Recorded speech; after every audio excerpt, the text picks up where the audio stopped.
చక్రి సెలవులకి ఇంటికి వస్తున్నాడు ఈ రోజు. వాడికి ఈ ఒడియాలు ఇష్టం కదా అని నేను ఇబ్బంది పెడుతున్నాను. ఇవన్నీ చేసి పెట్టడానికి వాడికి నేను తప్ప ఎవరున్నారు? ఏమనుకోదు పిన్ని. ఎప్పుడు అడిగినా చేసి పెడతా, నాకేం పనా పాట.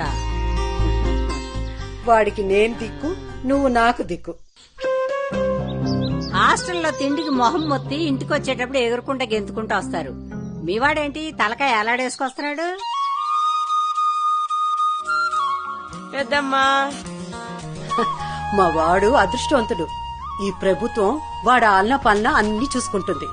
Mess charges, cosmetic charges 40% పెంచిందంట.